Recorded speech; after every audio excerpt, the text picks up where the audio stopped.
Hello, everyone. Welcome to episode 75 of the J Situation Podcast. I'm recording this on August 17th, 2021. How are you folks doing? How are you doing? I am doing well. I am very busy and stressed. I'm serious. I was actually looking forward to doing the podcast to relax. Just so you guys know, I do actually find this therapeutic. So you are my support system at this point. No, I am more busy than one man should be. But it is through extreme circumstances that one's resolve is evaluated. Yeah, so trial by fire. How do you know how far you can go if you don't push yourself into uncomfortable places? That, my friends, is food for thought for you today. Yeah. Hey, you know what? I got an Erector-9 today. I did.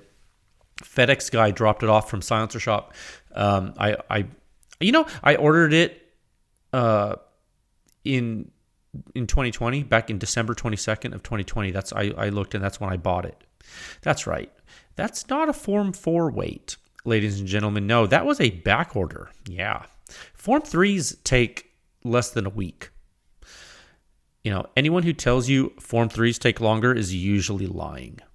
They're usually lying. Trust me on that one. So anyway, this silencer is neat. It's light, very light. A couple cosmetic things on the encapsulator, the steel encapsulator. I think there's some cosmetic stuff. I actually spoke with Adam about it earlier today. He's going to help me out. But yeah. We'll see how that plays out. But is that a controversial thing to say? Is it controversial to talk about a deficiency in a product when you buy it? I don't think it is. I don't think it should be controversial. I do not sugarcoat anything when I speak about it on this podcast. I am, at the end of the day, a silencer consumer like you folks that are listening. And I will give you, and I do give you real opinions. I do.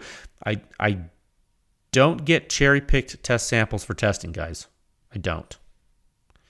I actually bought this Erector-9 for personal use. I did.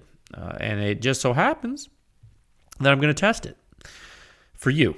And I guarantee you that every other person that you have seen with an Erector-9 that is going to review it or has reviewed it is doing it with a test sample.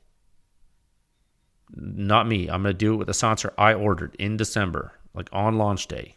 This is my silencer, and that's what I'm doing. I'm planning on, if I can get the silencer to work the way I want it to work, if I can, I am going to carry it, because just wait until I tell you about the Dead Air Odessa. That's another silencer that no one else but me is going to shoot you straight about. Trust me on that one. No, but what I was saying is when I get this Erector, when I kind of evaluate it and shoot it and mess with it and configure it how I like, it is what I do. I plan on carrying one because I usually will carry a silencer with me when I carry, not attached, but like detached. Like I carry a carry gun, and then I carry a silencer with that gun. And I did in the past use an Odessa because it can clear sights, and it can be very compact. With I'd carry it in the 4-baffle configuration with the Dead Air Odessa. I actually own several personal Dead Air Odessas on Form 4. So I do own those silencers. I no longer use that silencer for a couple of reasons. So I did, when the Erector-9 came out, I immediately bought it. I want it. So what did I do today? I bought a couple things for it today. Okay, so for one, I bought, it only came with a half 28 piston. So I bought the metric piston. I think it was like $75 or something crazy. I also bought a metric direct thread mount for it. Hear me out. You're like, why would you do that? Because it's so light that I think I can run it without the inertial decoupler. You feel me? So what I'm going to do is I bought the metric piston, of course, to test it on the HKP30L and other guns, and also use it in the full configuration on the metric guns as God intended. But also I bought the I bought that direct thread metric because I'm thinking with a certain amount of baffles. I don't know what the weight threshold will be for the guns I have, but with a certain amount of baffles, I bet you I can run boosterless. And if I can figure that out, and if I like that, I'm gonna go and I'll buy the half 28 direct thread, because I don't exactly know how much weight savings I get going from piston assembly with the encapsulator. If I take all that away and I go to direct thread mount, I'm not exactly sure what weight and length savings I will get, and I'm not exactly sure what the signature changes will be. So, of course, what I'm going to do is test every possible thing and also test for reliability. So right now, I didn't buy the half 28 direct thread mount. I just bought the 13.5 metric, and I bought the 13.5 metric piston. And then, of course, I have the half 28 piston in the silencer right now. So that's what I got. That's what I bought for it there. And I think I also bought some other stuff from Q's website. I needed some stuff for my fix, so I bought some stuff. But yeah, that was a lot of money. Their stuff's expensive, dude. It is. Their stuff is expensive. So yeah. I will let you know. I just I don't really have a lot more to say about this. I'm holding the silencer. I haven't shot it yet. I just got it. As I progress through it, or progress with it, I will keep you up to date with my impressions of it. I know a lot of you folks are waiting on it and waiting on information for it. And yeah, I'll post a picture of it with this podcast so you guys can see it. Yeah, I know a lot of you guys are excited about it. So I thought I would mention that. So, I did mention where I bought it. And I will say sometimes they have rather long back orders, but they did come through, and that is Silencer Shop. The J Situation podcast is proudly sponsored by Silencer Shop, the most efficient and intelligent way to purchase silencers. It is. Well, I mean, I just used them to buy this, so what does that tell you? I could have bought it directly from Q. In hindsight, I should have. Because it took so long. Silencer Shop didn't get enough of these. I don't know. Q didn't send them enough or something. I don't know what it was. Anyway, Silencer Shop's really great. They've done a lot of cool stuff. They created an easy system that minimizes the likelihood of errors in your paperwork.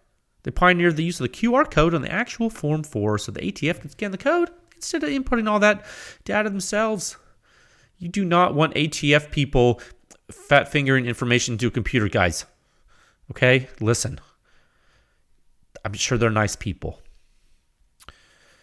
But their organization is responsible for enforcing some of the most infringing pieces of legislation ever perpetrated on the populace of the United States, directly violating the Bill of Rights, directly violating the Second Amendment of the Bill of Rights of the Constitution of the United States of America. The ATF is literally responsible for enforcing laws that directly contradict your inherent human rights. The inherent human rights that are protected by the Constitution. So, would you rather they enter your information in your Form 4 into the system? Or would you like them to scan a code? Yeah. Let them scan the code. Silencer Shop. Money back guarantee. No transfer fees. No paperwork errors. Just you and your silencer with hopefully no drama. It truly is silencer ownership simplified. Secondly, this podcast is also sponsored by Pew Science, pushing the silencer industry forward one test at a time. Visit pewscience.com for the suppression rating. It is the simplest, the most accurate, hearing-safe rating for your suppressed small arm weapon systems. It's based on true human sound perception. It is in Section 5 of the Silencer Sound Standard, and the standard on the website walks you through gunshot noise, sort of like Wikipedia, but abbreviated, faster, and cooler. Okay, it's about silencer sound. There are 7 parts. They're all on the website. They're all on pewscience.com. If you have not seen the Silencer Sound Standard, dude, that's totally fine. You skip directly to the suppression rating in Section 5. It's going to explain how stuff works for you. It's going to let you know how silencers stack up in comparison to one another with regard to the sound at the muzzle and to the shooter's ear. It's going to give you a hearing-safe dose limit for the particular platforms on which the silencers are tested. Again, directly tied to human perception. If there's a higher number, the system sounds better. If there's a lower number, it sounds louder. That's all there is to it. Okay? Not going to find this information anywhere else. In section 6 of the standard, all the reviews are there. Go check them out. And if you don't want to look, you say, Jay, those reviews are way too detailed, frankly. And I don't like the words you use. They intimidate me and scare me. This is very scary to me, and I don't like it. I say, you know what? Don't worry. I got you, fam. Section 7 of the standard contains a simple database tool. It's a table, sortable table, high-level results for you there. You can sort and view the suppression ratings to your heart's content. And then if you see something you like, there are individual links to the reviews there. You click, and takes you back to the details for you there. You go wild. So, as always, if you are a manufacturer and you would like to use Pew Science for private testing and consulting, there is a form on the website with which you can submit that inquiry. You can. Your contact information and all the test data will be held in strict confidence. Unless, of course, you would like to release it to the public, like we just did that with a brand new manufacturer, Otter Creek Labs. Shout out to Andrew from Otter Creek Labs. We just released his silencer test data to the world. That's an example of a Pew Science client. That's a Pew Science client success story, Mr. Andrew there at Otter Creek Labs. Go check out his silencers there on the website now. Yeah, we've done that several times. We're going to keep doing those. You might even see one coming very soon again. What could it be? I don't know. Stick around. You might find out. Or maybe not. Maybe you have to wait. What could it be? You can support Pew Science. You can. You can support this podcast. You can support all the testing by joining with a membership at pewscience.com. And if that is too much, you say, I don't know, that's a little too rich for my blood. I say, okay, I understand in these trying times of high inflation. You can rate the podcast 5 stars on iTunes.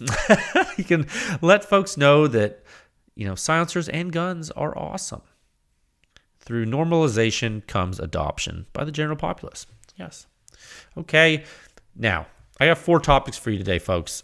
And I feel like I'm going to be a little bit of all over the place, but it's important. It's good for you. Topic 1, powerlifting or strength training in general. Should you do it? Yes, you should. Okay.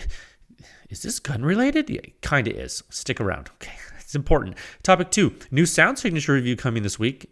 Yeah, there is. Topic 3, listener questions. Let's explore your wondrous queries. We're getting back into those. We're going to finish that dang list, and we're almost through with them. Let's see how far we get today. And then topic 4, welcome to all the new Pew Science members. I took a vacation for part of the weekend, and some of you joined during then to support the effort. That means the world. You are making this happen. That is really great. So I do appreciate that. Okay, let's see. We're going to move into, I got a clean sheet of paper. That's going to be way better for me this time. We're going to move into topic 1 at a time of 13 minutes and 45 seconds. Okay, and this is a little bit different, guys. Powerlifting. Topic 1 here. Powerlifting or strength training in general. Should you do it? Yes, you should. I'm going to give a drink of water 1 second. Yeah. Man, I thought this guy was going to talk about silencers. Bear with me. No, I think it's important. I think it's important to sometimes address topics that, frankly, benefit the community at large. And I think the platform I have created has grown to sufficient size such that I can help people a little when I have a chance. I really do think that, and I have chosen to do that today. So here we are. And you guys, hey, I give you the topics. I give you the timestamps. You don't even have to listen to this topic. If you're not interested in it, that's fine. But hey, I don't include anything on the podcast I don't think is important. So I have a question for you. Have any of you ever gone shooting with handguns in particular, actually, and not felt quite stable or firm in your stance or grip or your general body mechanics when aiming and firing the weapon, when holding up the weapon and firing it? If so, it might be that your basic stabilizer muscles and your overall body musculature is not developed, or I guess maybe it's not used enough, Maybe you don't have the control and the strength or the coordination to properly handle a weapon. That could be true. That could be you listening to this podcast right now. Some of you are strapping young lads, strapping young ladies, and you're yoked, and you can shoot a 50 cal from the hip. Some of you can't. And I know that this sounds a little abstract. It does, but this is actually a noticeable phenomenon to those of us who have participated in strength training and shooting, and participated in shooting prior to strength training in our lives, and then participated in shooting after the introduction of strength training, and during the in-between times when you're out of shape. Okay, I know this is hitting home for some of you. It has to, because if you shoot guns and you've lifted weights, you know exactly what I'm talking about. So part of the impetus for this discussion was the awesome workout I had on Monday night. and the incredible endorphin rush I had when I was sitting down to prepare some talking points for the podcast, because that's what I do. I do actually, a lot of times on Monday nights, I'll sit down and I'll prepare some talking points to, for you folks. And, another thing I was reminded of was a somewhat recent social media marketing campaign by some former special forces dudes in the gun industry that they train others, and I think they sell t-shirts or something. And they had this slogan called "Grip Matters." Okay, and I didn't pay much attention to their marketing or really read into it like any more than just I saw it. I was like, they kept saying it over and over. I was like, okay. But I saw it. And I saw what they were doing when they posted the slogan. They were gripping handguns or rails of ARs, and they're practicing close quarter stuff, shooting in the dark, things like that. That reminded me of the point I spoke about earlier. The stability. Okay? And I really don't have a quantitative opinion on the philosophy of the, from a standpoint of a definite increase in the efficacy of your firearm skills, from lifting weights. I'm not here to give you that data or information, but I did want to open the topic by mentioning that it is one benefit. And so I'm going to address some things in this topic that I hope are informative to you, okay, to kind of guide you a little bit, because I've gotten a lot of questions about this. A lot of you folks have asked about getting jacked, getting strong. So I'm gonna look at three. Okay, so there's gonna be three kind of subtopics here. First, why should you get swole? Why do you need to be strong? Okay, that's A. B, I'm gonna tell you how to build basic strength and musculature. I'm gonna tell you how to get jacked. I'm gonna do it. And then C, how do you fit into your schedule? Okay, because I'm telling you right now, if I can do it, you can do. Trust me. Okay. All right, I need more water. Okay, so A, why should you get strong? Why be strong? Okay, the reasons for getting strong, there are a lot of reasons. You are going to, in so many words, be harder to kill. You are. You will be more powerful and resilient. You will sleep better. You will be more emotionally stable. You will be less likely to be injured during physical trauma. You will look better. You will feel better. You will be mentally stronger. You will most likely enjoy a higher quality of life as you age if you continue to strength train throughout your life. I promise. It's true. And all of these things have significant evidence to support them. It's not debatable. This isn't like, oh, Jay says crazy time. Jay's crazy. He's crazy. No, dude. This is established. This is established truth. It's established law of gains. Okay, so it is written. It is written. Okay, so that's A. That's why. Okay, so now you know why. Now here's the crux of it all. How do you do it? And how do you do it? There are many ways. For those of you who are already jacked and you already played a power sport in high school or college, like baseball or football, things like that. You guys already know how to get strong. Now you may have terrible technique. You probably do. You probably have terrible form and terrible, and you probably have a bad routine, but you have the basic building blocks. Okay, I'm not speaking to all of you, but a lot of former athletes, they're great athletes, but they terrible strength training discipline, terrible form, dangerous sometimes, just usually because strength coaches are terrible coaches. That's just the name of the game, especially in football. It's quite ridiculous. But you have the basic building blocks. So for you folks, and for the and for the novices, I do recommend a few things. This isn't going to be an exhaustive list and instruction. It's not. But I'm going to hit the high points for you, okay? And we're going to get a little bit in the detail, and you can pause it and regroup if you need to. Okay, so first thing, you got to strength train at least 3 days a week. You have to. Train between 3 and 7 days per week. Try to make it at least 3. Trust me. Okay, that's rule number 1. That's rule number 1. Okay, rule number 2. Whatever weight training regimen you start with, make the building blocks of the regimen compound movements. All right.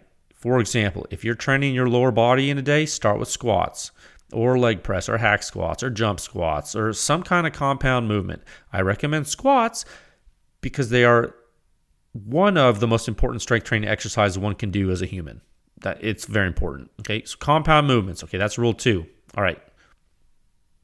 Rule 3. Rule 3, train your entire body. Your entire body. Either train your entire body every time you train or split up your workouts to train a different subset of your body when you enter the gym. That's kind of how it is. It's very important. Here are some things you need to be able to do. I'm going to give you a list. Here are some things you need to be able to do to make sure your entire body is resilient enough for challenges of real life. Okay, there's 7 things. You need to be able to squat, bench press, deadlift, overhead press, do pull-ups, do rows, and do dips. You need to be able to do all of those 7 things. It's not negotiable. Okay, and now if you can do those 7 things and progressively add weight to them as you do them throughout your strength training career, you will become swole. You will be jacked, dude. You will. I promise. Train your entire body, okay? Okay, so that's rule number 3. All right, now, rule number 4. If you want to get more jacked, you are allowed to do movements that may not be compound movements, like the 7 things I just said, okay?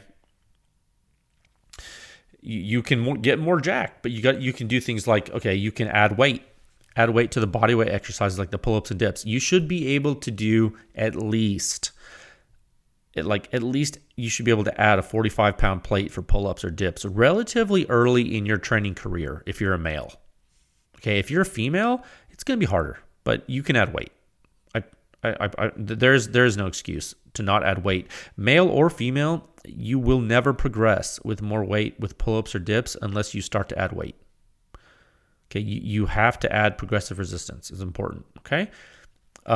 Second thing you can do to get more jacked, you may incorporate glamour muscles and targeted core work. This includes things like shoulder raises, bicep curls, tricep skull crushers, weighted planks, sit-ups, crunches, various machines. You've earned it. You can do those exercises to get jacked as long as you do the previous 7 things first. Yeah, why not? Third thing, super important, grip work. Okay, now here's the thing you got to keep in mind. You're already going to be building a legendary grip by bench pressing, deadlifting, pressing, pull-ups, doing rows. All that's already building your grip, dude. You're already getting a grip. Your grip's already going to be stronger than like 99% of people just by doing all that stuff. Okay? Believe it or not, if done correctly, your grip will be ridiculous doing those things, dude. They will. But you can go ham. You can do static holds of a tremendous amount of weight as well. Don't use gloves. Do not use straps unless you are doing something very specific to overload your body higher than what you are able to grip. And that's a very specialized technique that comes later. If you're new to this, don't even think about using straps. I don't even want you to own them yet. Okay? Use chalk. And if your gym does not have chalk, that's okay, dude. You can go to sporting goods store, buy some, or Amazon, you buy some chalk, you bring it with you. And if your gym doesn't permit the use of chalk, you just find a new gym. That's easy. Okay. Now, rule number 5, don't forget your cardio. Okay, now it's super boring and it's dumb and cardio sucks, but it's really important because it helps you. It helps you with stuff. It does. 1, cardio helps you not get as fat as you may get if you don't do it. Super important because you will be eating more because you're now jacked and you're more hungry. So as you gain muscle and you get jacked, you're going to want to eat more. And so when you're going to eat more, you're going to lose self-control and you're going to eat Oreos and stuff. And there's no way around it. Okay, you're going to eat trash. And when you eat that trash, you can get fat. So don't do that. You cardio, you're going to kind of keep some of that at bay. Trust me. Second thing, the cardio helps you increase your cardiovascular capacity. It's super great. You can distribute oxygen through your body more efficiently. It's super important. You can be more efficient and more efficient at lifting weights till you can get more jacked. So you're going to be able to do more reps per set without getting winded as much when you have better cardio. Now, you don't have to go ham. I'm not telling you to go run a marathon. That's dumb. What I'm telling you is to have some basic cardiovascular endurance, and it's going to go a long way. Again, I'm not trying to tell you to go ham and be a runner. You don't need to be a runner. You're trying to get jacked. Okay? So that's pretty important. So I just want to hope you understand. Now, when you do this is the third reason cardio is good. It will provide you with a balanced physique. Okay, it will balance your physique, your mind, and your body. It's going to enable you to run and shoot easier. You need to be able to run. The more muscle, I'm telling you, you're going to get jacked, right? The more muscle you gain, the harder it's going to be to feed it with oxygen. So you need to make your body efficient, but not at the cost of losing gains. Okay, increase your cardio, never lose gains. Okay, that's like super important. So always do cardio after lifting. Don't do it before lifting. You don't need to be running a couple miles before you lift weights. That's not how people get jacked. You need to put all your energy into getting jacked and then do cardio when your form's not important. Okay, because you need what you need to be fresh so you don't get injured when you're getting jacked, when you're lifting heavy stuff. Then when you're like completely destroyed, then you do the cardio. Then it's just a mental game. Okay, you can't hurt yourself mentally. That's all in your mind. Cardio can't hurt you. Okay, lifting weights can kill you. So make sure you're fresh for that. When it's time to do cardio, that's Mickey Mouse time. Okay, that's just a mental battle with yourself. There's no risk of injury because you're just running. What, you're gonna fall down? Get up. Okay, all right. So that's basically how to get jacked, minus the food. And I'm not a dietitian. I'm not going to tell you how to eat. That's a whole nother podcast. We don't have time to get into that right now. But try not to get fat.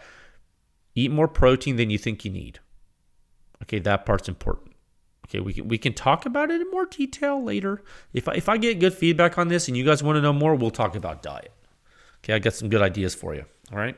Okay, so now this thing here, this is the third subtopic here. I want to talk about how to fit it into your schedule. So you say, Jay, how do you fit this into your schedule? How do you do it? Well, glad you asked, sir or ma'am. You need to design a workout split. It's up to you. And you don't need a coach. Like this whole coach, like this online coach, you don't need one. You can do this all yourself. Trust me. You need to design a workout split.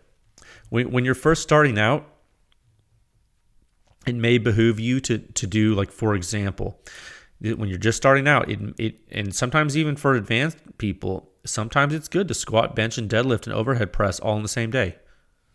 Sometimes. Do it 3 days a week. Sometimes. It depends on the intensity. Now, maybe you do your pull-ups and your dips after those things. You squat, you bench, you deadlift, you overhead press all in the same day. You do your pull-ups and dips. I don't know, man. That workout should be sufficiently taxing to make you exhausted, dude. It should make you exhausted and make the days on which you are not training true rest days. True rest days. Okay, and on those rest days, that's when you eat, you rest, you recover, and you do other work that's not gym stuff. You don't think about the gym. Okay, you may do cardio on those rest days if you like. If you're a Superman, you can do cardio. Excuse me. You can do cardio on those days. So, some people like to do a light jog, light cardio. That's okay. Don't overdo it if you're really torn up. But when you get more advanced, you may structure workouts in different ways. The main thing to remember is that you're literally destroying your body when you lift heavy things. Okay, it is important for you to understand that. It is. You need to understand what you're doing. You're tearing your tissue down. But only through that tissue destruction do you grow. It's true. Now, your bones and your soft tissue, they're going to adapt, dude. They will. They're going to get they're going to get increased density. Your bones will be more dense. Your muscles will end up being more dense as well. Now, I know they're mostly water, but you will get a denser musculature, I promise. Your tendons are actually going to get stronger too. Okay, eventually. It takes longer, but they will. They will. Now, you got to drink a lot of water. You got to eat a lot of protein. And I should say, you probably should supplement with creatine.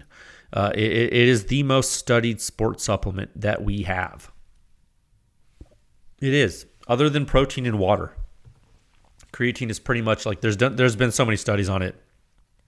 It's unequivocally good, like for strength training. Like it's like there's no reason why you shouldn't. And if you want to know the best one to get it from Germany, Creapure. That's all you should buy. White powder from Germany. It's you can get it on Amazon. If it doesn't say Creapure, don't buy it. Okay. Now, on your off days, relax. Okay, enjoy your gains. Okay, you need to relax. On your training days, you approach them like you're going to war. Okay, you have frustration from work. You have stress. Maybe someone kicked your dog or something. You have anger. You put that all in the gym. You leave that in the gym. Okay, that's what the gym is for. Okay, the weights are always constant on earth. They are. No matter how your day is going or what has happened to you in the week, 100 pounds will always be 100 pounds. Always. Okay, you don't live at a high enough elevation for it to change that much, and you certainly don't live in a different planet. Okay, so you use that 100 pounds, use that constant as a constant in your life, and you can always count on it. You can, and it will always be there for you. It will.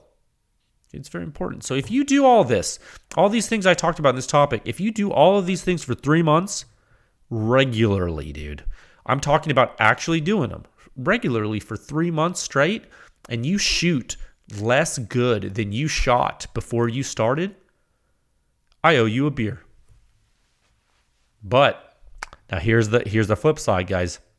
If you do all of this for 3 months regularly, and you shoot better than you shot before you started, and your life improves, and you feel better, you have better sex, you do better at work, you become the alpha in your peer group, well, then you owe me a beer.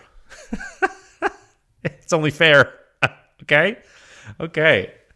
Yeah, I hope this is I hope that was informative, because I can't tell you how many folks have asked me about my workout routine and how to get jacked. And I am astounded with how many people, and these are mature adults that do not know how to run a basic strength and conditioning program for themselves. And you know what? I in my life I taught myself how to do it, and I was successful at it. And I think that if I can do it, I think that any of you can do it. So I think that all of these things that I've said here in this topic, I think they're very easy to do. Now, I will say I am not responsible for you injuring yourself. Don't be dumb in the gym and do stuff you don't know how to do. Now, you can get local instruction if you need some help, and I'd be glad to show you guys some references if you want. You can send me an email, tech@pewscience.com. But yeah, I hope that helps you guys. Okay, we're gonna go into topic 2. I love that topic, man. Gains are important. Topic 2 at a time of 35 minutes and 59 seconds. New sound signature review coming this week. Yes, friends. I think I mentioned this earlier. I did take a short. Did I mention this? I did take a short vacation. I did. Friday afternoon through Sunday morning, to be exact. Yeah, I don't know if you guys know this. I actually do work 7 days per week, between day job and Pew Science. I don't have days off, and so when I unplug and I take part of a weekend off, it feels really ridiculous. Actually, when we got back into town Sunday, let's say midday, I started working on the sound signature review. And my mind was so clear. Oh my gosh, it was amazing. Me and the lady, we went into the Texas wine country. Yeah, had a wonderful, relaxing time. We did. Wine country. I don't know if you guys ever been up there into wine country here in Texas, but it is very nice. So that was definitely worth it. Put me a little behind. Yeah, but if I hadn't done that, I probably would have cracked. I'm on the verge of it right now. The review that's coming should be a good one. It should. We're really zoning in on some interesting phenomena that I think is worth exploring, and we are rounding out part of the data set in a way that I do think will be useful. It will be not only the folks waiting on the particular silencer of interest in the review, but for the community at large, and for understanding of how some outliers function in certain conditions. I think that has kind of been a sort of a theme of what I've been carrying through. Now we did have a quick detour because we needed to publish some contracted work, but I think we're going to be back on track here now, and I want to start taking a closer look at subsonic suppression. I do. Now, a lot of work is focused on supersonic suppression in the public Pew Science data set so far. Okay, now supersonic suppression is very complicated.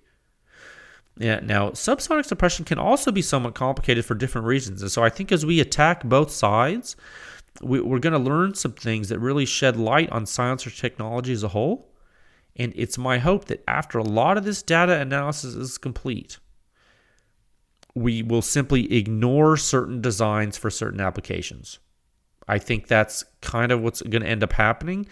It's similar. It's actually similar to how you just wouldn't use a Forerunner to race a Corvette in the quarter mile or like on a track, right? You wouldn't race a Corvette in a Forerunner.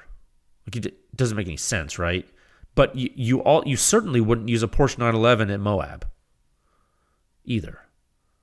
You understand? Like, so these examples, these examples sound very simple and stupid, or obvious maybe, but that's how I want you to approach silencer selection too.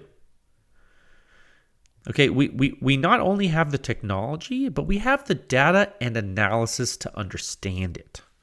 Okay, if there are vehicles that can rock crawl and blast you down a straightaway super fast, okay, well, we need to understand those too. You feel me? Okay, so we will understand them. Okay, so stay tuned. We're going to see what we see this week. We're going to see it together. Okay, I'm not done. I've written a lot of it, but I'm still progressing through some of the analysis. I'm taking a closer look at some stuff. So yeah, we'll see what we see together. We're going to learn together. Okay. All right. So that's a quick topic. Okay. So I'm going to move. Let's move into this topic 3 here. A time of 40 minutes and 8 seconds. Okay. Listener questions. Boom, boom, boom, boom, boom, boom, boom, boom, boom, boom. Okay. Let's see. Yeah, I got a spreadsheet. Bam.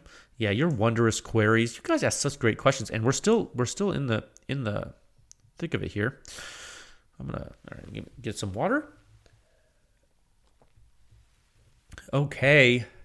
All right. We are still in our spreadsheet. We are going to last time on the questions, we left off with question 115, sub-question 44, when a lady or gentleman asked, what do you say to people who question why we need suppressors? And, I went on and I talked about basically telling them that we need them. And I talked about why. And I told them it was good intellectually, practically, and patriotically.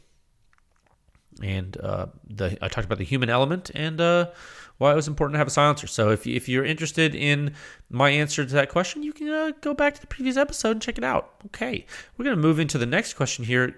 Question 116, sub-question 45. With the increase of 3D printed cans, do you think the cylindrical shape will be retained or new geometries used in the future? That's a good question, sir, ma'am. Okay. Yeah, so let me kind of say that a different way for the group here. So this lady or gentleman is asking, so a lot of people are 3D printing silencers. And another way to say that would be a lot of people are using additive manufacturing. So additive manufacturing is when you start with the raw material and you use a process to build it like little building blocks, like little bricks of material that stick together, and you lay those bricks over and over and over again into a shape, and then that object is created. Okay, there are various properties of the final object that can be achieved, and suffice to say, the technology has progressed to sufficient complexity such that the final product is just as good, if not better, than the properties you would get from a subtractively manufactured object in which you took, like, for example, a solid piece of metal bar stock and then took a mill or lathe and drilled, shaved, cut, or otherwise removed material from that object to create a shape. Okay, so we now have additive manufacturing that is quite good. And as you can imagine, using additive manufacturing instead of subtractive manufacturing, you can make shapes that were otherwise might have been impractical to do when you would have to remove a material from an object. That's why additive manufacturing, that's one of the reasons why additive manufacturing may be attractive. Okay, so that's an excellent question. So this person is asking, well, since people have been doing this with silencers here, do I think that they're going to keep making them in cylinders, or is the sky the limit, or are we going to start to see crazy shapes, other shapes? It's a good question, and I, probably, I think, I would guess, this is my, we're talking pie in the sky, we're speculating now, but I would think that cylindrical shapes will probably be maintained just simply for the efficiency, of the volume and symmetry within such designs, really. I do think that. Now, to me, the really cool prospect here. Okay, wait, actually, let me back up. For a second. So I say volume for the volume efficiency. You know why, right? I don't really mean necessarily volume alone, but I do mean like cross-sectional area and volume. Like if you have a shape, like if you just, take a silencer and like hold it in front of you and like cut it in half. Okay. So you have like two equal lengths of silencer in your hands, like not long ways, but like like take like a 6-inch silencer and cut it into two 3-inch long silencers. You cut down the middle, you have a circle, right? That would be like the 2D projection of the 3D object, right? Would be a circle. It's pretty efficient for the cross-sectional area volume-wise or area-wise in that circle, right? If you made it a square, you know, you're going to be doing a couple things. You're going to be changing how much perimeter around that square is required for the same area, and you're going to be creating stress concentrations because now you have these sharp corners. So it could possibly be weaker depending on geometry and load. There's a lot of, it depends in this, but a lot of variables. So that's why I say, you know, when my first supposition was, you know, we'll probably keep the cylindrical shape. It's because it's for efficiency of volume. And then I said symmetry, well, frankly, because it's a very symmetrical shape. Now, not that you can't be symmetrical with a square, but you're never going to be symmetrical as a circle. So now to me, I was going to say that the really cool prospect would be like an AAC black box type silencer. Like the Silencer Co. Osprey tried to do that, didn't it? Remember, we've talked about that in the past. So if you ever looked inside of a Silencer Co. Osprey, it's primitive. It's a primitive silencer. I think that the system could be much lighter, shorter, higher performance. I think it could look cooler if it was 3D printed. You could make it cooler. Man, I remember that original black box prototype. Man, was that slick, looking all smooth. But AAC designs, those pistols, those silencers always did look real smooth and classy. I just thought that aesthetic was always really great to me. Just really looked nice. Now, I think you could do some things that would be pretty wild if you 3D printed it. I think you could do it like that, man. For me, if you're going to get away from symmetrical design and not go cylinder, if you're not going to go cylinder, I think you should utilize the footprint to drop below the bore line as to not further obscure the sights. Okay, so yeah, so like whether that's like a rifle silencer that could be really short, but like drop down to a level that's not lower than a forward grip.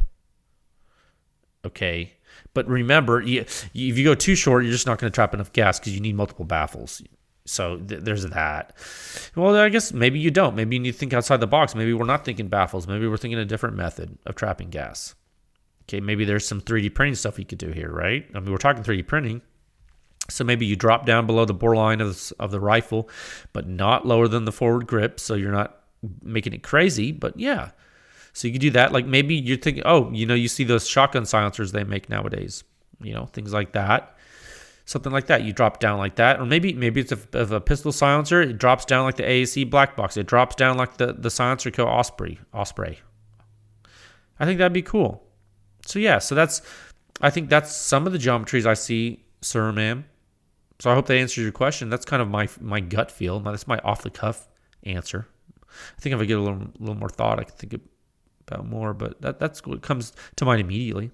That's a good question. Okay, so next question, question 117, sub-question 46. Why is my silencer set up with counter thread adapter and not just a direct thread mount? New to silencers. Get some water. Why is my silencer set up with a counter thread adapter? You know what, I bet maybe counter thread, I'm not sure, sir, ma'am, what you mean.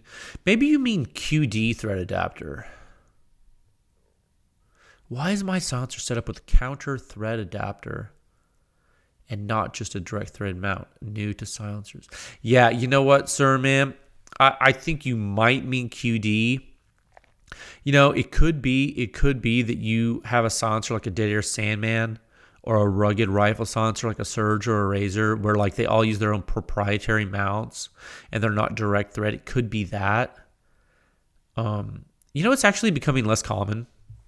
You know, except for like Surefire and Q stuff too. Like Q and Surefire, they use their own proprietary. But, you know, a lot of people, yeah, Q, Surefire, Dead Air, Rugged.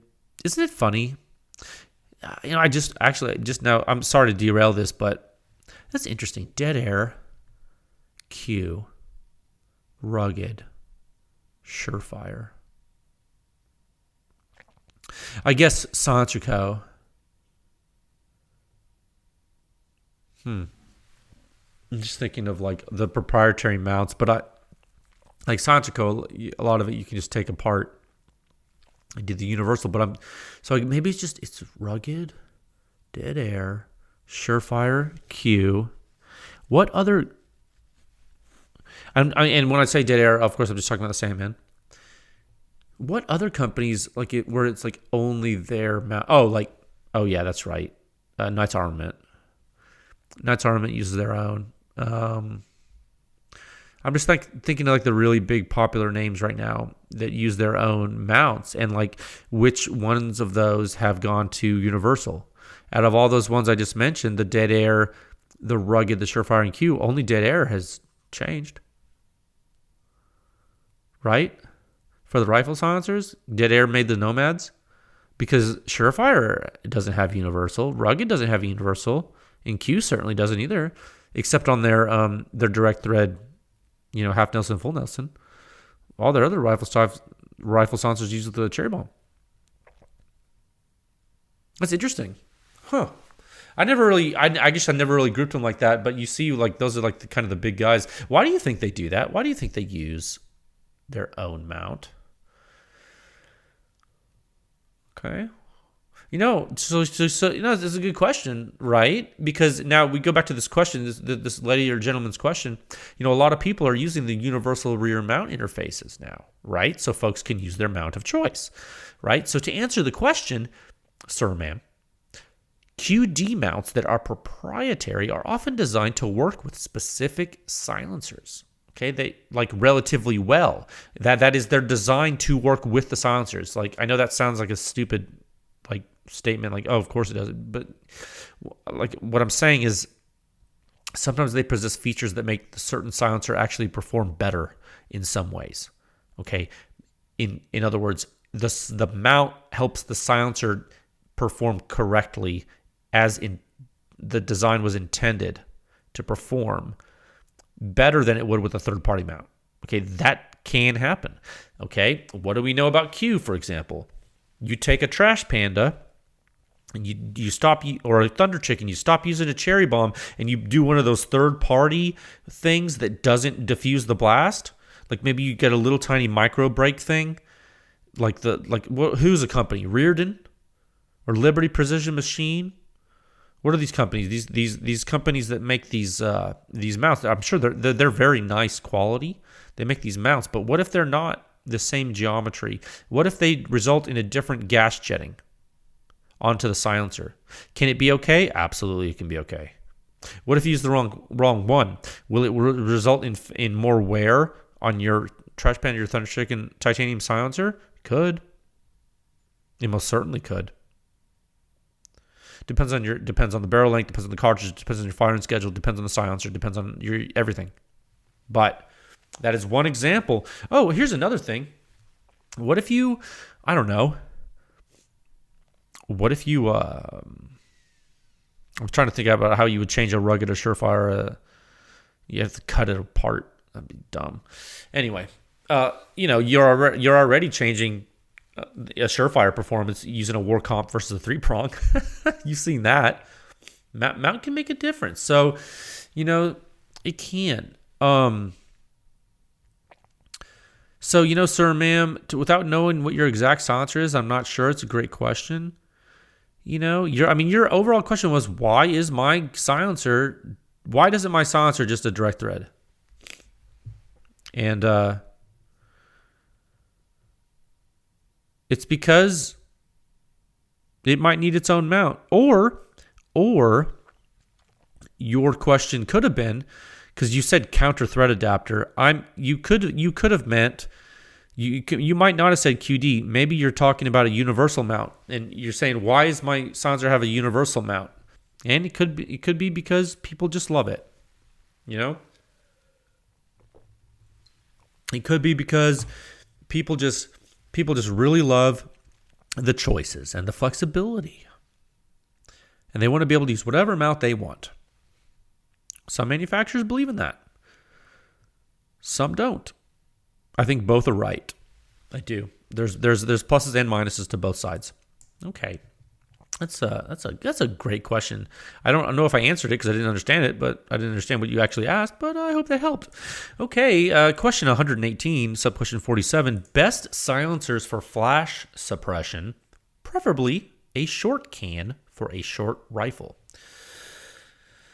So you want to defy logic and physics. That's very good. No, just kidding. I'm not sure, but you are going to need something with either a lower mass flow rate and or flash hider features on the end cap. I think those are your two things to think about, sir, ma'am. Now, I'm going to have to say rugged surge in the short configuration with a flash hider end cap, that's an option. CGS Helios QD, that's an option. Surefire 556 RC2, possibly. I don't know what your flash threshold is. Maybe a modern KAC silencer. Maybe a Silencer Co. Saker 556. Possibly. Don't hold me to that. Okay, maybe a YHM turbo, a full-size turbo, not that Turbo K. Maybe. Just maybe. I don't know. I don't have good data for you on this yet. I will not have it in the near future. So here's what you do. So you may want here. I have an idea for you, sir, ma'am. You may want to go hang out with some folks in person or on the internet that shoot with night vision. Okay, not thermal. Now, a lot of us shoot with thermal because we're crazy. Go find some people with night vision so you can get their firsthand experiences. They're going to be probably they're going to tell you the most accurate information. Now, the thermal guys, they're going to tell you a lot about flash because they're going to see it too. But the night vision guys are going to be more sensitive to it. So they're really great to talk to. And I'm not talking about talk to these people that play around. I want to talk about the hunters that are using night vision a lot. Okay, the ones that are shooting silencers a lot. Get a good sample size. Ask them. I bet you're going to get a better answer than any manufacturer is going to give you. Okay. I'm telling you, those people's experience are going to be more valuable because they're actually using light amplification devices at night. They are going to give you real world experience. Okay. And you're going to want to ask people that shoot a lot of different silencers. The military guys might be able to tell you a little bit of stuff, but also they're not using a lot of different stuff. They only use like one or two silencers. Okay. Question 119, sub-question 48. Thoughts on the Gordon carbine, 12.5-inch 5.56 with an AEM5 suppressor. Oh, dude, I think it looks cool. That gun looks cool, guys. It does. Oh, man, the Gordon carbine. Gordon carbine? It's funny. I always thought it was called carbine. Carbine? It's a good piece of equipment. And people say carbine. Seems strange to me. I don't know.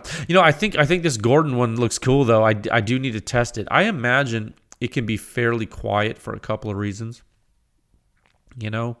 I do. The type of silencer is one thing. Sure, fine. Reflex design, whatever. But it's the distance from the muzzle to the shooter's ear. This adds a lot of length. It's a 12.5-inch, and then you're adding stuff to it. Now, I don't know. I think it's, what's really crazy, and you can Google this. This isn't a secret. It's actually very similar inside to some of the Surefire technology, and I believe some of the Surefire design was directly taken from Ron Allen's designs. And so much so, I think some of the Surefire stuff is directly copied from it, dude. Like, it really is. I'm like, that's so crazy. I don't know. I really want to test the AEM5. That actually might happen.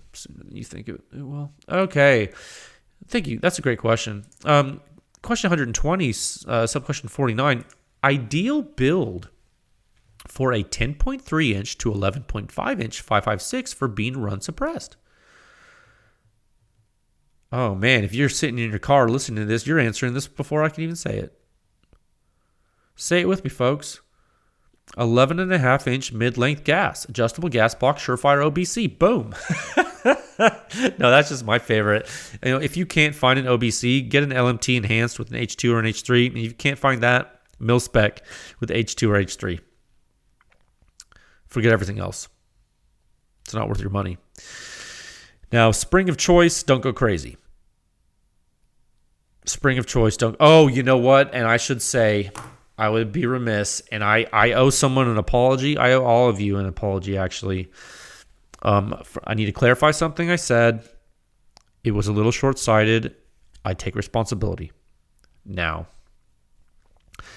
many moons ago, many episodes ago, I did say something regarding recoil spring strength, and I said that you are more. I don't remember what I said. I'm going to paraphrase what I probably said. I probably said something like, it's more efficient to add inertial resistance to the reciprocating system of the stoner rifle to delay unlock than it is to add a spring with a higher spring constant. One of the reasons why, and one of the reasons I gave in my argument was that inertial resistance acts from rest, and spring force is dependent upon displacement. So the spring is starting off not as strong as it could be, but the mass is starting off as strong as it can be because it is mass, and inertia is there from the beginning of time zero in the system. What I did not elaborate after I said that, and at least two of you, since I said that, have sent me emails to discuss it, which I really love. I mean, it's actually really great when I actually have meaningful discussions with people. It's actually really cool. The latest dude was like, dude, like, you're pre-compressing the spring in the recoil system, right? And I'm like, you're right, I know. And he's like, so that using a stronger spring is definitely going to help you more from rest than like a weaker spring. So you are actually adding unlock delay. And I conceded, and I thought to myself, I know. I don't know if I responded to his email yet, but I'm saying now, I'm like, I know. So he's right. That gentleman is right in that you can add a stronger spring or a heavier buffer or both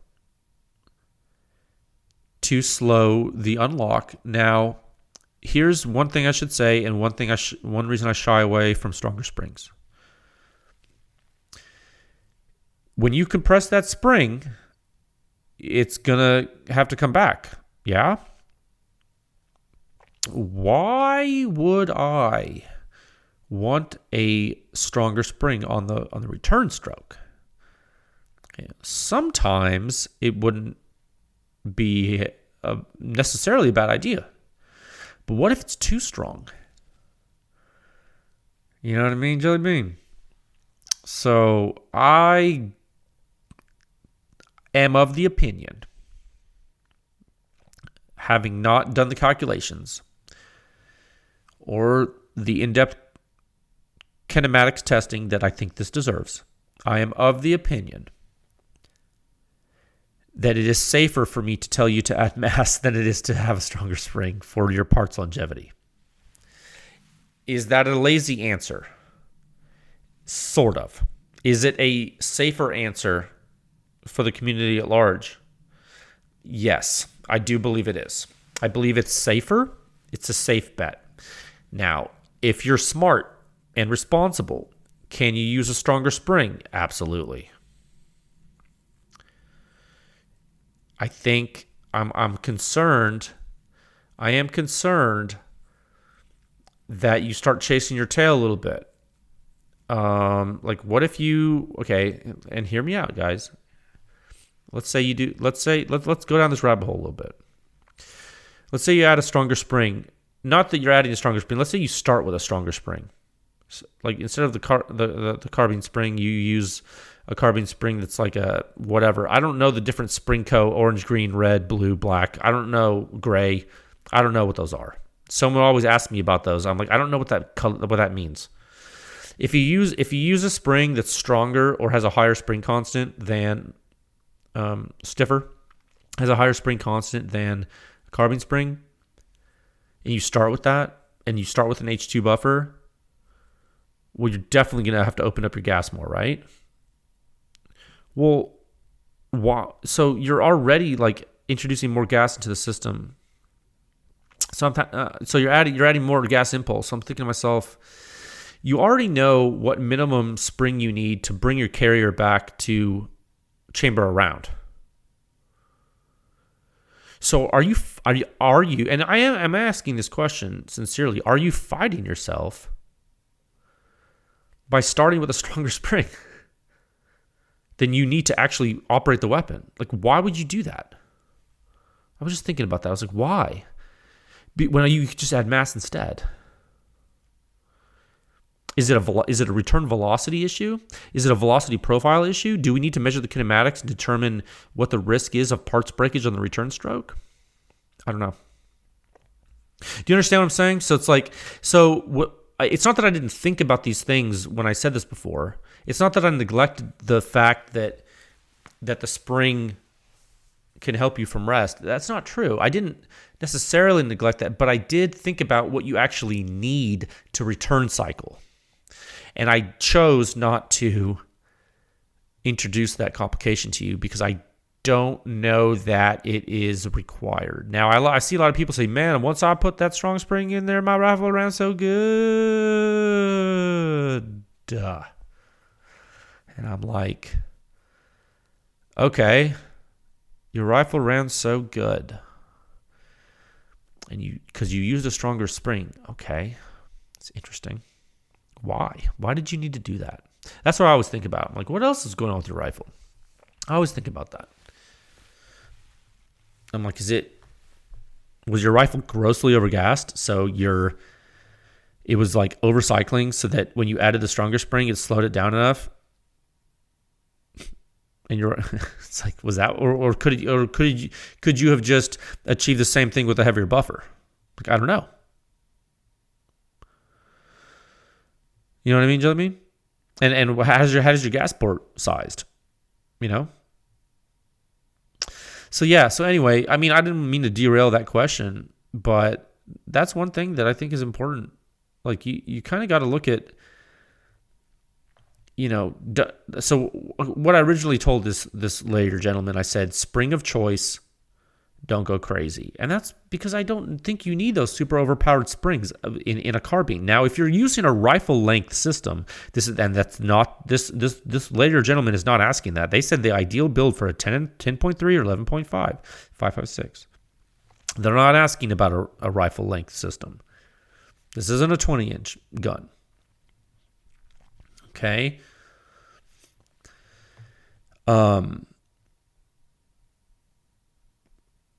Spring of choice, don't go crazy. Now, the other thing you need to do for this ideal setup, what did I say? 11.5-inch mid-length gas. Why did I say that? Dwell time. Okay, you add a silencer, a quiet silencer. Why?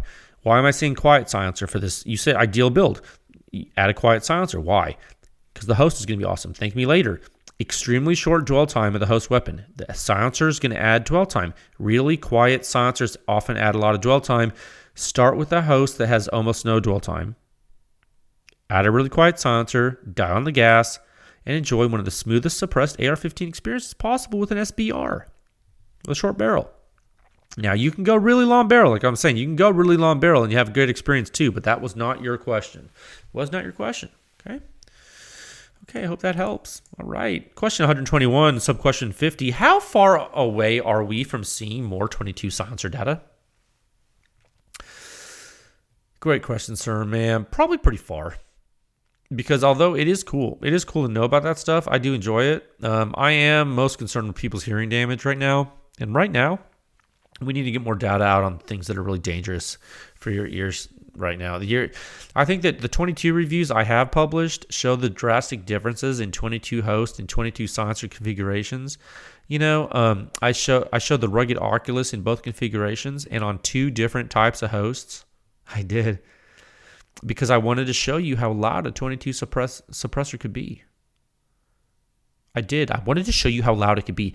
That was like, that was the first sound signature review on pewscience.com was the rugged Oculus on a bolt action in both configurations. You know what I mean? The second one was the rugged Oculus on a pistol in both configurations. Okay, I wanted to show you how loud a 22 suppressor could be. How loud is a 22 silencer? How loud is it? I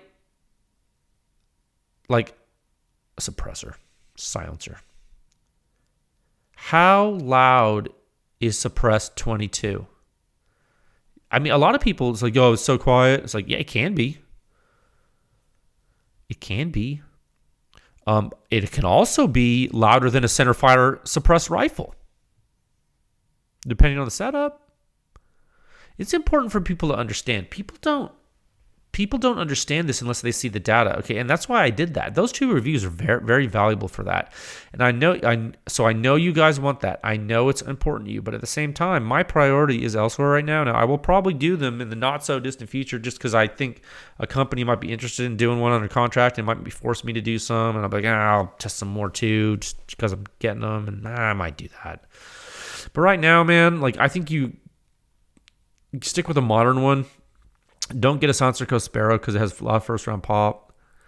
What else? Well, I don't know. Okay, you can buy it if you want, but whatever. I wouldn't. It's old.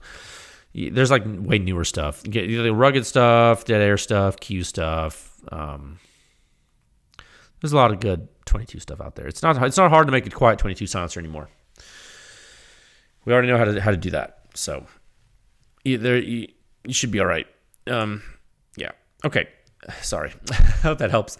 Okay, let's do one more. We can do one more. Question 122, sub-question 51. Do cans that have removable baffles, such as the Erector, suffer any loss in performance? Oh, that's topical. I have the Erector-9 sitting in front of me, as I said. Man, it is light. I do like it. It's nice. Yeah, when you remove baffles, you can't trap as much gas. That's kind of how that works. You do lose some sound suppression, and you also increase mass flow rate. You do. And that what does that do? It drops back pressure. It does. You know, I actually was reading the owner's manual of the Q Erector-9. I was reading the owner's manual earlier when I opened the box, and I don't quote me on this, but I think in there and I don't have it in front of me. The box is over on the other side of the room here, but I think the owner's manual says be careful when you add baffles because it's going to increase your back pressure. I think the engineers put that in the manual. Huh? How about that? We've been talking. How long have we been talking about that? A long time. See now that's a good manufacturer to put that in there. Yeah. At least the engineers are thinking, and they're saying that in the manual there. That's important. You know, I don't know that I've ever seen a silencer manufacturer say that. You know how many silencers you can buy that are configurable, and you can change them from a long configuration to a short configuration, or like an Erector or a Dessa or whatever. When have you ever seen a user manual that talks about back pressure when you add baffles? You know, I'm honestly asking. There could be some, but Q has it in their manual. So how about that? You know, one of my real life experiences, I was tuning an AR-10 once with a rugged surge. You know, you put that rugged surge on there with the full configuration, it's going to be way higher back pressure than the short configuration. Did you see that on the data on my website? You did, didn't you? Remember, I put a rugged radiant on the rifle. It had lower back pressure than the short configuration of the surge. Rifle functioned better. Did you see that on the data? In the data on my website? Yes, you did. It's real. So, this question, sir or ma'am, do cans that have removable baffles such as Erector suffer any loss of performance? Well, they can get louder, but they can also be better when you shorten them. Depends. Okay. When you remove the baffles, a lot of times you're doing that to get a smaller package. So depending on the silencer and the host weapon platform, you can lose significant sound suppression performance. You can. But make no mistake, it is often still much better than firing an unsuppressed gun, guys. Like if you take a dead arrow DESA, I'm gonna tell you this right now. You take a dead arrow DESA, cut it. It used to come with 11 baffles, and then they changed the design and stole a baffle, and now it only comes with 10. If you take it down to 4 baffles and you put it on a pistol and shoot it inside, you might not ring your ears. Now, if you shoot that gun without a silencer at all, that's going to be a problem indoors. Okay? So that just tells you how a small silencer can help you indoors, for example. Now, I think it's worth mentioning that a lot of pistol silencers are really hazardous to your hearing. Just on handguns, you saw that in the at-ear suppression ratings in my 9mm pistol silencer reviews I've done so far. Don't forget that, okay? I want you guys to remember that.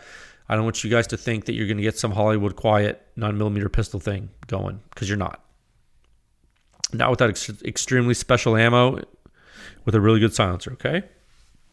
So don't start fantasizing about your 9mm handgun being a Hollywood gun. If you want that, you need to get a 22, okay? But now I still think they're cool. I mean, look, I just bought an Erector. I mean, I think they're cool. But just, I want you to have your expectations realistic, okay? Okay, I want to show you some folks some data on this stuff. I will show you. So, speaking about the Erector, what I'm going to do, and I've already done it with the Odessa, I just haven't published it. I need to go back and look at the data, but I'll test the silencer in every single baffle configuration and give you all the parameters for it and chart it, and it'll be great. Okay. All right. I'm going to highlight that question in our spreadsheet. We're not, this group of questions, I actually only have a few more and we'll be done with it. I bet you we finish it next time. Oh man. Then we'll have to make another one. We're going to have hundreds of catalog questions for listeners. Okay. That's awesome. All right. Let's go into topic 4. I love questions. Topic 4 at a time of 1 hour, 17 minutes, and 36 seconds. All right. Topic 4. Welcome to the new Pew Science members. Yeah, I took vacation, like I told you, for the part of the weekend there, and I saw some of you joined. Thank you so much. I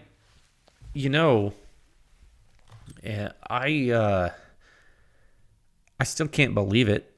I remember when I first started this thing, and I was sitting there on the couch, and my then, she was my girlfriend, now she's my fiance, but I was sitting on her couch, and at her place, I had my laptop open, and I was like, whoa, someone joined. She's like, really? I was like, yeah. I was like, whoa, that's crazy. And the dude joined Pew Science, and I was like, whoa, man, maybe someone's going to help this. This is crazy. And then what are we now? It's 2021, and you guys still join. You guys still keep throwing your hat in the ring. I mean, it's, you pay a little bit, and it means a lot, man. It does. I do this podcast for you guys every week. I'm releasing data at a pretty good clip. I'm going out to test a lot. I'm pretty active with all of you on social media. I'm trying to put some swag stuff together for you too to support more. I'm interacting with a lot of silencer companies and weapons companies. I am doing private testing for them, trying to help the industry get better, to get you better products. So man, this is a big effort, and I could not do it without you. I am sincerely appreciative of it. I'm very humbled by it. I will actually, and I'm going to look at the calendar right now. Let's see here. I think I want to say the NRA annual meetings. Let me see. Hold on. I'm going to Google it. To the Googles. NRAAM, enter. Friday, September 3rd. Okay. It starts Friday, September 3rd, and ends on Sunday, September 5th. I believe it's in Houston. Not too far from me. Not extremely far. So that's in 1, 2, 3 weeks. No. Oh, wait. What? Yeah. Okay. September 3rd. Okay. Very good. So 3 weeks, 2 weeks from this coming Friday will be the NRA annual meetings and exhibits. I'm not particularly a big fan of the NRA personally. I do recognize what they have done for us in history. That it's not that they didn't do anything good. It's just that nowadays I'm not really a fan. But I should say that trade shows have been few and far between because of COVID, and hadn't been a shot in a while. And this NRA thing, I think there's going to be a lot of industry folks there that some folks I haven't seen you folks in a while. Some folks I've never met you. And so I'm definitely going to go. And some folks, I think I just need to look them in the eye because they need to know that I'm a real human being. And sometimes it's good to do things. Sometimes it's good to see people man to man. I am a proponent of that. A lot of people like to talk a big game on the interwebs, but they don't do so much to your face, do you? So yeah, no, I do actually need to go. I need to go see some folks. So I'm probably going to go to that. So if any of you guys are going to be there, it'll be awesome. Maybe we have a beer or something. That'd be great. You know, I do appreciate the support, and I know a lot of the people that support and a lot of the companies that support Pew Science will be there. So that should be really fun. Maybe we get together, have a couple of drinks, and we talk about something that's not guns. Wouldn't that be nice for once? Okay. With that, I hope you guys enjoyed this episode. I hope you guys enjoyed me giving a little more information supplementary to your shooting, which is strength training. Maybe that will improve your life a little bit. I hope it does. And stay tuned this week for some data, some hot, fresh data for you. And I will talk to you folks again soon. All right. Bye.